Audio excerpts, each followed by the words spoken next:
Hi, welcome to ADI Technical Training. I'm Matthew. In this video, we're looking at the Terracom IP mic connected to a Terracom IEX audio bridge, and then we're going to connect that to an amplifier. In this case, we're going to be using the Bosch amplifier.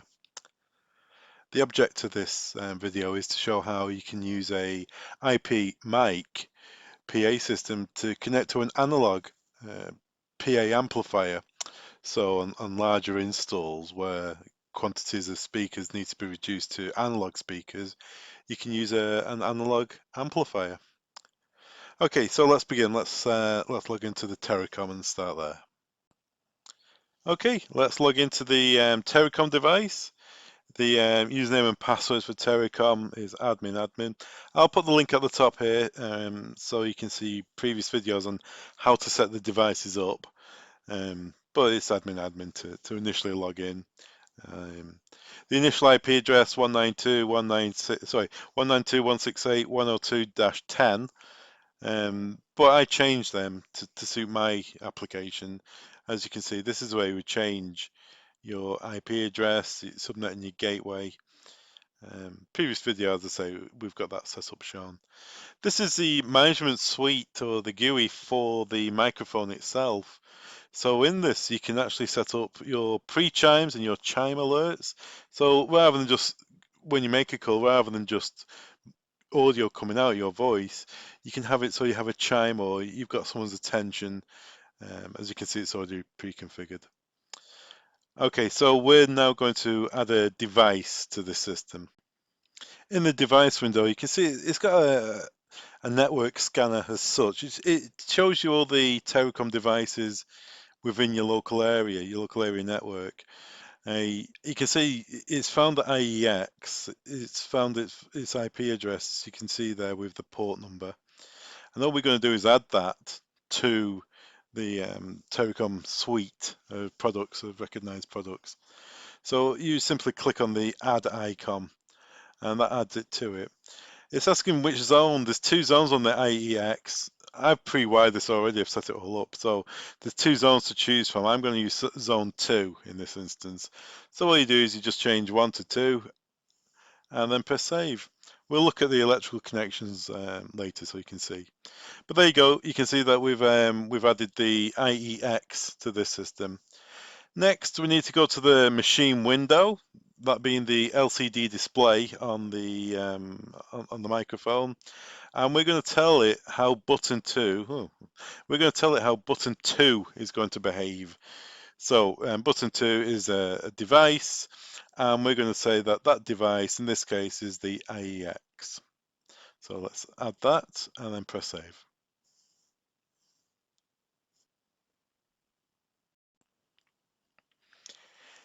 Now that's added, we can just have a quick look at the output volume. Now I found out there isn't a predetermined value to set these to. It's a case of having to play. If you put it to the factory deset of -9 decibels, which is fine, it seems to work okay with the Bosch product. But on things like the Inter-M mic or the other CIE amps, also the Pantone amps, you need to change that value. So it's just one of those cases where you have a bit of a play around, see what suits best. Okay, so everything's set up here. We've got the IEX added. Everything's good there. We can see the IP address of the IEX. So there it is, 192.168.1.21.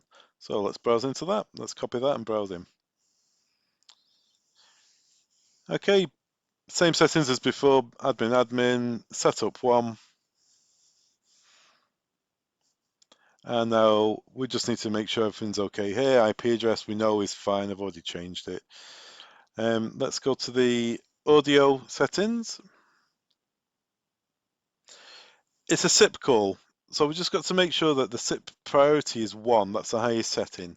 So it's a priority setting, 1 being the highest, 6 being the lowest. So when it receives a SIP call over the network, it gives it its maximum priority. If it's doing something else, playing music from another source, it gives this a priority, this incoming called the priority. So we'll save that as priority 1. Much the same as the mic, we can set the outgoing volume.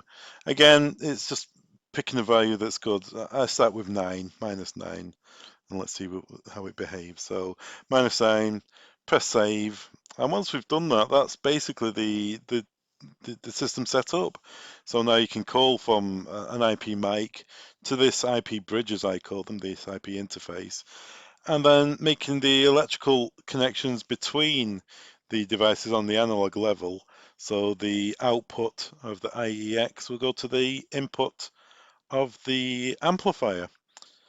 So if we have a look at the IEX, you can see there's lots of inputs and outputs on this.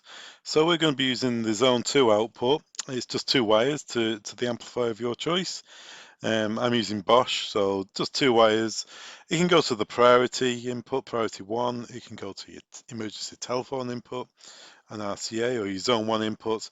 And it's just a simple 2 wires connected to that input. And once that's done, you'll be able to have simple audio. Now we've got everything set up. We've got the mic calling into the bridge configured, and the electrical connections between the bridge and the analog amp. We can test, we can see if it's going to work. So I could just call into the speaker now, to the amplifier now, and see what happens. I just want to show you something so you can test as you're going along. So let's log into the IEX, the bridge. Let's go to setup, and let's go to the device menu. And you'll be able to see when I call into the IEX, you'll be able to see the status change here. So I've got the microphone next to me, I've selected IEX and I make call. I'm going to end the call as soon as the chime's made because of feedback reasons, but because the speaker and the amp and the mic all next to each other. But have a look there, you'll see it changes from online to paging. So in the background there, as I previously mentioned, before you talk, you get a pre-chime, and you heard the pre-chime. You heard the end chime. So when I'd finished talking, you know the announcement had finished. So you get your attention, please, audio, and then when I close the channel, you got the chimes. In the status window, it changed from online to paging. And that's so you've got peace of mind knowing it is working. If you're remote from the speaker and you can't hear it, you know it's working. Now, I don't know if you heard, but when I'm going to do it again, and if you remember, we said the -9 decibel setting. This isn't the actual volume it plays with, it's the line level volume. Now, hopefully, I'll try again. This time I'll put the microphone a bit close to the speaker and you'll hear it's distorted because it's too loud. Just have a listen.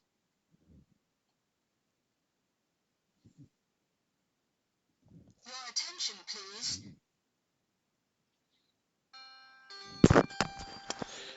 So could you hear there how there was a distortion in how she said your attention please? And what we can do is we can change that loudness on the line level to a much easier setting. Let's try 23 decibel, -23, and save that. And I'll do the same again, but hopefully you'll be able to hear a difference in the quality of the audio. Attention, please.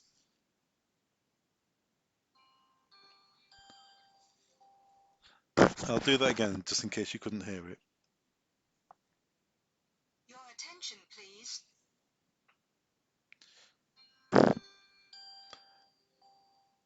And hopefully there you notice there's less distortion in the audio. And that's what you do with it. You just play around until you get the right gain, the right volume that suits, that isn't distorted and people can easily understand. So there we go. We're set up. Everything's ready to go.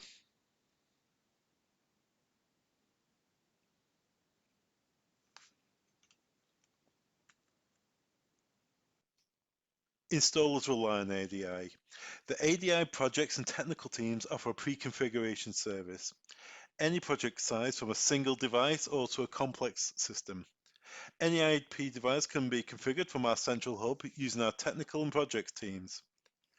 Having your device pre-configured will save engineers time on site. We can set your IP address, the gateways, and in addition, we'll make sure your device has the latest firmware on board. Simply get in touch with your ADI sales contact or email the projects team. Thanks very much for watching. All the products mentioned in this training video can be found on our website. Links are below. Don't forget to subscribe. Thanks very much.